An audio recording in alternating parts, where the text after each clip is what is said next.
something most of us need to come to terms with, and that is that as you deal with emotions, you will automatically need to make different choices based on the new state of love you're in.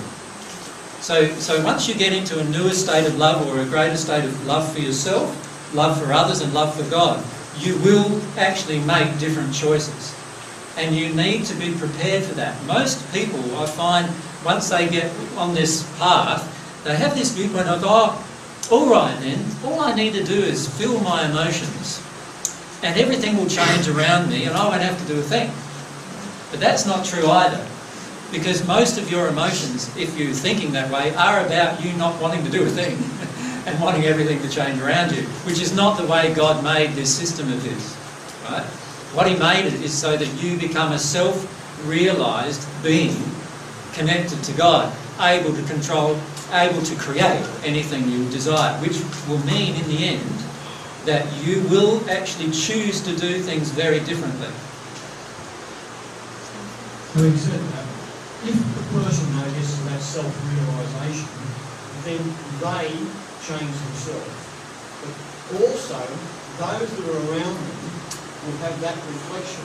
Can they not change to bring that situation back where they're then in harmony? Yes, but it's highly unlikely. If you expect that to happen, it's highly unlikely it will happen. The reason why is because if we're expecting things of other people, then obviously you know, there's a problem or a feeling inside of ourselves that needs to be released. But you are right in the sense that if I change my stuff inside of me, the people around me will begin to change as well. Now, some will change in a negative way. In other ways, they will condemn me. Others will change in a positive way in that they choose to follow the same kind of path. But either way, there will be changes around me automatically. So you will find that you'll get to points, for example, you might be living in a relationship even, and then all of a sudden you get to the point where you're feeling, well, no, this relationship is not in harmony with love of myself. Or you realise that you're in the relationship for security and not for love. Right? Or you might realise lots of different truths about yourself in this process, and then you will need to act upon them. Because if you choose to not act upon them, you are in fact in a place of fear that needs to be confronted. Can everyone see that? So you will need to act differently on this path as you progress. It will be an automatic process though, where you realise, I can't stay here anymore. So for example, with the thing you mentioned earlier about the job, the truth is up to that point where he said there's no more work for you, you were actually working in a job you didn't want anyway, right? And you weren't being truthful about that and creating something different. And this is what we often do. We often don't create something different because we're in a place of fear rather than in a place of love. And these are all lessons of love that we need to learn through this process. Right, now, I just want to talk about the falling off. How many of you feel absolutely petrified, by the way, to do that? Can you just quite a number? And I understand.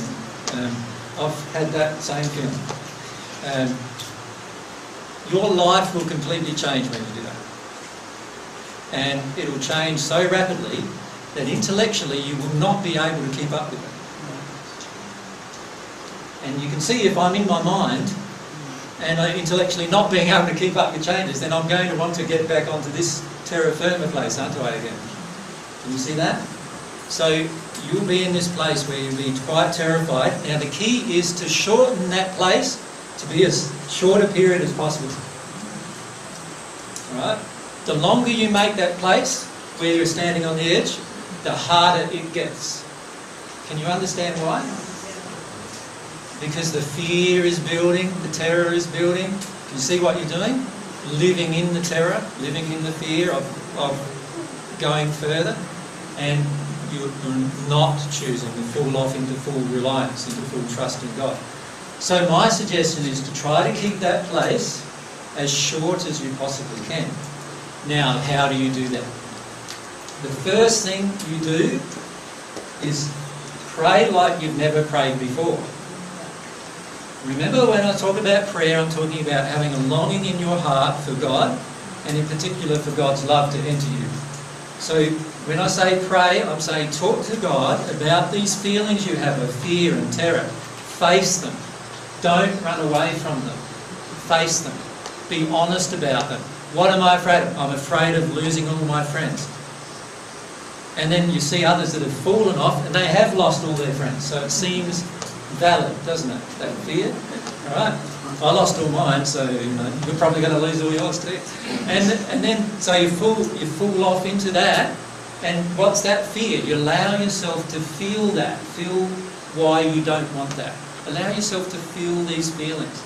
Pray to God. Remember, this is about your relationship with God. It's not about your relationship with anyone else. All your relationships with everyone else will change on a constant basis as you progress.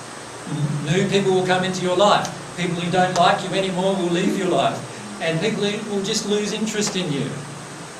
And if you remain connected with the God and keep progressing towards God, you will finish up having more and more and more friends, but many of them may not be here on earth. You might have more friends in the spirit world, but not as many here on earth, right? Because there are less people here on earth currently in the state of a higher degree of love, if you like. So you may finish up initially losing friends.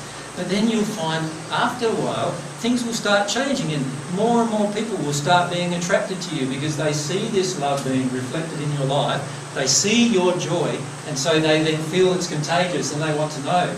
And then things will start shifting in another direction as you've dealt with those causal emotions inside of yourself that caused the rejection in the first place. But if you don't connect to God, you're going to feel totally alone. Totally alone. And that's why your connection with God is so important, because when you've got that, you are never alone. Right? And this is the area where your connection with God is going to be tested. And when I say tested, what I mean is that you're going to have to put your full reliance in God to get beyond that point. And every one of you will face that point. Every single one. Some of you may have felt like you've already faced that point. Right? But every single one of you will face that point. So pray, talk to God about where you're at. Be honest and truthful. And that's the second thing, is always focus on the truth. God created my soul. Basic truth this is. God created my soul. Therefore, God knows how to protect me. I am His child, therefore, God knows how to protect me. That's what I think about the speeding fines, though. No, but you're thinking it, not feeling it. There's a big difference between being in this state here and being in this state here. Look at your law of attraction. Your law of attraction, remember, tells you the truth of where you really are, not where you think you are. Many of you will think that you're in a better condition spiritually than you really are. That your law of attraction is telling you something totally different and you're ignoring it. Many of you are in that condition. Allow yourself to see the law of attraction as your truth. That is the truth being reflected back at you, telling you that there's an issue here, there's an issue there, and so forth. Right? Does that make sense to everyone? Because it's really important that you see the truth not from your perspective, but from God's perspective. There's a truth that I feel like I'm missing something with the way that God's creating souls. And say, for example, you know, they are in a pristine state and that they could end up in the Gaza Strip or end up in America, or in my case, you know, incarnating and experiencing these things. And you know, I know you've said there's a mathematical equation of the law of attraction, but I know that I'm missing something, and I'm not trusting that, you know, we're getting stuffed in here to experience all this from a pristine place. Yeah. And why he continues with that. Or is that, then I sort of come to the point, well, it's all free will, but I know I'm missing something. Yeah, the issue you haven't faced yet emotionally is that man has created this environment, not God. See, but most of us don't face the fact that what we blame God for, really, man is the creator, not God. There are lots of things in the universe God didn't create. And one of them is like wars. God doesn't create them. Man creates them by their choices. Right? God created the potentiality of them existing, that's all, by giving man free will.